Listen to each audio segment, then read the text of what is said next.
Hello বন্ধুরা, তা আজ আমি কোয়েল পাখির ডিমের রেসিপি নিয়ে এসেছি। দেখতে থাকো আমি কেমন করে কোয়েল পাখির ডিমটা ঝাল বানাই। তো ডিমটা আমি প্রথম গরম জল করে সিদ্ধ করে নিয়েছি, নিয়ে ডিমটা আমি ছাড়িয়ে নিয়েছি ভালো করে। একটু গরম তো জল, ওই জন্য জল দিয়েছি, তা জল দিয়ে ডিম গোটা আমি ছাড়িয়ে নিচ্ছি। খুবই খোলা, একদম পাতলা। এই পাখি অন্য অন্য ডিম তো খোলা শক্ত হয়, এই পাখির ডিম একদম খোসা পাতলা। পুরো মুরগির ডিমে যেরকম হয় সেরকমই ডিম, তবে সাইজটা একটু ছোট, কিন্তু পুরো একদম ওর থেকেও টেস্টি, খুব সুন্দর ডিম, খুব ভালো লাগে কোয়েল পাখির ডিম। তো আমি ডিমটা যে ঝাল বানাবো, কোয়েল পাখির ডিম ঝাল বানাবো, ওই জন্য ডিম কটা ছাড়িয়ে নিয়েছি। দেখো ডিম কটা আমার ছাড়ানো হয়ে গেছে, ডিম সব রেডি। তা আমি কাঁচা লঙ্কা আদা একসাথে মিক্সড করে বেটে নিচ্ছি। এটা গুঁড়ো লঙ্কা দেবো না, তো বলছি একটু কাঁচা লঙ্কা দিই। কাঁচা লঙ্কা আর আদা একসাথে বেটে নিচ্ছি। কাঁচা লঙ্কা মানে লঙ্কাটা পেকে গেছে, ছোট ছোট লঙ্কা, এটা সেই লঙ্কাটা বেটে নিয়ে নিলাম। তারপরে এবারে রসুনটা একটু বেটে নিচ্ছি, আদা বাটা করে নিচ্ছি। আদা বাটা করে নিলেও হয়ে যাবে, অসুবিধা নেই। তো আমার রসুনটাও বাটা হয়ে গেছে, সেই বাটা রেডি একদম। তো আমি এবার কড়াই চলে এসেছি। দেখো কড়াই থেকে তেল দিলাম, কড়াই এবার তেলটা দিলাম কড়াই।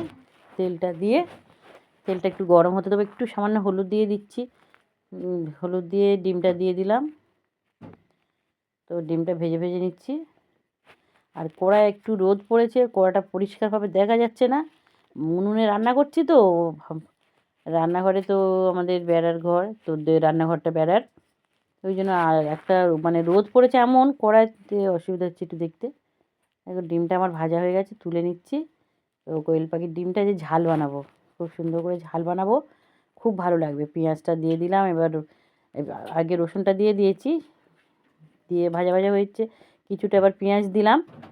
দেওয়ার পরে দেখো পেঁয়াজটা ভাজা ভাজা হয়ে এসছে, টমেটো দিলাম, টমেটো দিয়ে দিলাম।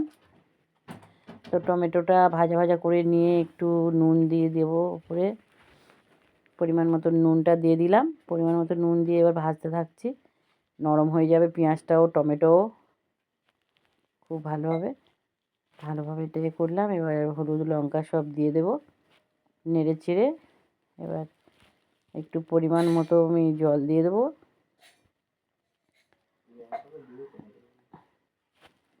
কত ভালো লাগে, পুলিশ অল্প একটু জল ছিল, জলটা দিয়ে দিলাম। পরিমাণ মতো জল দিয়ে দিলাম, যতটুকু জল লাগবে ততটুকু জল দিয়ে দিলাম। তো বন্ধুরা দেখতে থাকো। এবার জলটা একটু মানে ঝোলটা ফুটে গেছে, তো আমি ডিমটা দিয়ে দিলাম।